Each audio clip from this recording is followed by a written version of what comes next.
Okay, so welcome back to the studio. We have once again Peter Svidler with us and Pentala Harikrishna. The game finished in favor of Peter, so maybe he will start to showing us what happened. And of course, it's very interesting, the opening stage of this game. Hari plays everything, so I wasn't really sure what to prepare for. So as usual in such situation, I just didn't prepare. So I started thinking somewhere around here because, of course, with 20 years of Grunfeld, I can play more or less anything, but I don't like anything. So. And the line I played, I think the last time I played this was in 2012, maybe even earlier, 2010 maybe. So I thought maybe Hari will not expect me to go for this line in particular. It's maybe the sharpest line of the Bishop e3 Grunfeld in general. And after d6, I was completely on my own. I don't know what Hari prepared, because I think the main line still remains Bishop g5, f6, Bishop g5, f6, Bishop e3. And here I was trying to remember some lines I looked at recently, but... So what about this d6 move? Was it some kind of preparation, novelty, or what? Yes, it was preparation. Okay, black can play several moves, and queen f4 is, I think, one of the top moves. But you found it in the game? I think h4 was not my preparation, but then I thought h4 is quite interesting because I thought this position should be quite... Yeah, it's very dangerous for black and looks very scary. Okay, the problem is that after Hg bishop e2, you still have knight c6. I think I can always play knight c6 here because after rook d1, queen f5. Yeah. And after knight g5, knight c6. I wanted to play bishop e2. Yeah, actually. and here I think I was trying to choose between two options. I can play knight e7, I thought maybe. But then bishop g5 might become very dangerous, yeah. So I was thinking about starting with queen e5 here, I think. f4? And just put it on c7, and then try to go get knight e7, knight f5.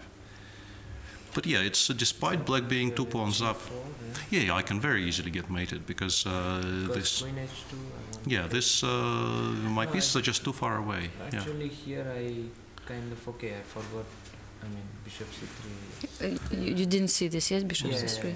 Yeah, bishop e2 was the move. I would not go for this. Yeah, bishop e2. Bishop e2 was what I was most worried about. Because after knight e5, I can do bishop g5 now. Now it's quite good.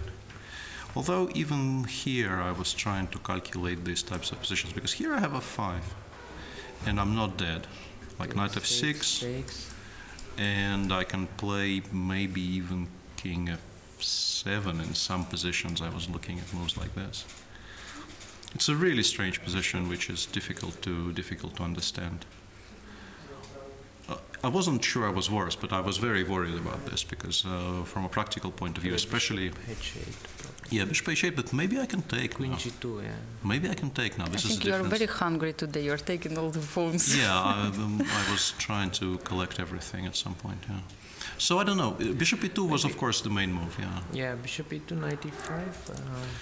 Yeah, knight e5 I was trying to calculate as well, but it was very... I looked at you can also go rook move, d1, queen c6, and maybe bishop g5 here. No, I was thinking this or move. f4. Rook d1, queen d1, and just this. Yeah. Or maybe even here, no, here you will have some compensation, I guess. Yeah, but bishop maybe f3, queen b6, or something. Yeah, and then knight like f6. this, yeah, if I get knight f6, then I'm not going to get mated at least. No, actually, this rook is. I mean, I should probably not exchange this rook. So. Yeah, but bishop e2 is... Yeah, this is what the position is about, the evaluation of the bishop e2. I'm not sure what's going on here, and during the game I was also very confused. But when Hari played bishop g5, yeah, it was How long did you spend here to find this bishop c3? No, I saw it way in advance, but it was kind of, it took me a while to convince myself, because, you know, for a Grunfeld player, giving up this bishop is not easy, but I collect so much material. Because also I have other options. I can still play, let's say, f5 here, but the 5 is just not very attractive. And, you know, the moment you realize that there's nothing here after bishop e2, knight d4,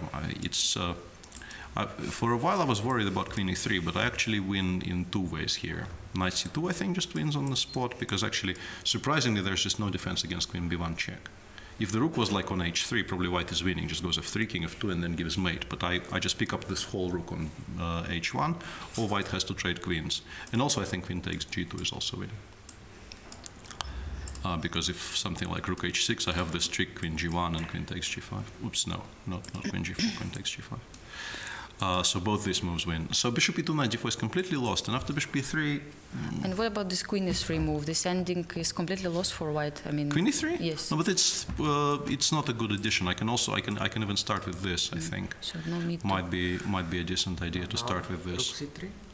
After rook c3, I have some kind of a move here. I think.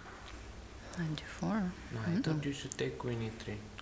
Maybe I thought maybe this won like half a tempo for me. Every time I'll have bishop f6 after knight d4 or something. Yeah, I'm trying to remember what I saw here, but maybe I didn't see anything. Yeah, but I can just take. You take with a pawn. Take f3 and then just go king g7, rook c5, and f6. Rook d5. No, rook d5. Or yeah, rook d5 is even. Yeah, this is just. So pawn. I mean, I was in the game. I was trying to avoid something like this because Hari defends exceedingly well, and my conversion technique is famous for. I have no conversion technique, so I was trying to avoid some endgame like this in the game. But here I probably would have to show some. Yeah. e5 is quite important, I think. Yeah. If you play knight d4, I have f3. Yeah, this I didn't really didn't want to allow because some rook h3 and like so on, bishop b5, rook d6, rook h4. No, rook d5 first. If I play first bishop b5, then it's rook d5. So I have to Oops. go. But now bishop c4. And then bishop b7 maybe. But even that, like you take, you go rook h4. Not easy, I'm not so happy about this because like rook h3, rook dh, rook yeah, h1. I was trying very hard to avoid this f3 king f2 idea. This is why I played e5 because if white goes f3, at least I swap b4. queens now. I can play queen b4. And if Hari does queen takes e5 as in the game, now I can go knight d4, and at least I win like a number of tempi. You can probably still go queen c3. Yeah, knight f5. But yeah, I have knight f5 here. Yeah. So that was like a major concern for me, not allowing f3 king f2, because if white gets that, even with 3 pawns down, in a practical game, this king on g8 is just not very safe. And bishop b5 would be a good practical choice, but I think it just loses. b5 f3 is there. Yeah, but I think queen g2 just I needed to calculate it precisely, but there are some beautiful variations here, but it all wins. I thought for a while your best choice was this, but I think knight f3 check is just horribly strong, because if I do this. Sorry, what king? Yeah. Because if I do this, it's just not very clear. I can take on d7. And I thought this was completely winning, but then you do this, and this is kind of funny because at first I thought I can go. This is king h7. No, this is an incredibly beautiful variation. Yeah, king g8, bishop d4, rook c8. Yeah, rook c8, queen h1 check. Yes. Oh my god! You have to go king d2 because if king e2, I win by playing queen h5, the famous cross. Yeah? But after king d2, I go queen h6, and it looks like I win again because rook takes c8, bishop e3, and I think it's a draw because I have to give up on a7. I think it's just a draw. No, so, but bishop. And I can play because of that. I can play king h7, but then you take on d4 with the queen, like bishop c6, and you have this queen h4 and bishop d4, and I think I'll have to trade queens. But show us why you think it was a draw, because for me it was not so. I'm not so fast. I can play queen f8, for instance, and everything gets traded. Wow. White takes on e8, and I can take it. You take on a7. It's not an immediate draw if I take with the bishop. But I mean, if I take with the bishop, I'm not sure I'm better, to be honest. Like, white is just so dominant. Okay. So this is a very nice, rook c8 is a very beautiful move. But I can play king h7, and I will probably play some endgame with 2 pawns up. But I thought, in the end, I decided knight f3 is even stronger, because in this position, you just have no moves. You just cannot touch any of my pieces. Move, because bishop d5, of course, I can play knight d4 and win this queen. And simply I play bishop g4 next move, and I will give mate to this king, or queen g4 or anything. And even materially, I'm ahead. So I think this is winning. And rook h8, king h8. I needed to see this move queen f3, but I saw it. I saw it in advance. And yeah, there was a funny variation. You could go king d2 here. No, this is what I missed, but it's not working. Yeah, I can rook take h1, bishop h3, rook h. No, I think even this is winning. Like I go king g8, king f8. Bishop g5 and bishop. But I take, and I think. Okay, yes, this was very interesting line. But how else? Bishop h3. Yes. Takes. Queen h3. Takes and. Yeah, I saw this, but I wasn't so sure somehow. King g8, king f8, king e7, and king d6. Yeah, I saw this, but the other one is also winning, so I could choose even. And of course, the main point of what I was doing here is if he takes here, I take on d7. And after queen a8, bishop g4, yeah, it's just completely dead for white. I just give mate, I think, king d2, I can even take the bishop with continued threats. Or queen e2 check and queen take. e2 and e4. Yeah, no, this is also winning, like queen a8, queen f4 check. I will also win this. I will probably win the rook somehow. But anyway, yeah, and after queen h6, of course I can take on e3 here, and it should be objectively winning, but I... But again, you didn't want to check No, your but technique. I thought, okay, I mean, 3 pawns up is better than 2, so... And also I thought I'm giving mate. But even there I managed to blunder something. Hari found this... it's more or less forced up to here, and I thought Hari has to play rook h2, but then f6 is winning. f6, Yeah, queen f6 c4, winning, bishop... The simplest I thought was just to go king g7, to be honest. Rook h7, I take queen e8. Yeah, and I go queen e1. Yeah, king b2. Queen b4. King goes anywhere, like c1, and I go king g7. Yeah. And there are no checks, and I just win. But then Hari played rook c7, and like I'm 3 pawns up, and I have a move. But you want to win immediately. You don't want to think. And probably I should just make some kind of a waiting move, like b6 or something, and probably you have no moves. But after f6, I managed to miss this queen c3. And I was very lucky that I have queen a4, because otherwise, once again, I might have to... I might... Although, actually, that's just completely ridiculous, right? Oh, maybe it's not winning. What? Is this winning? No, it's not winning. You sure?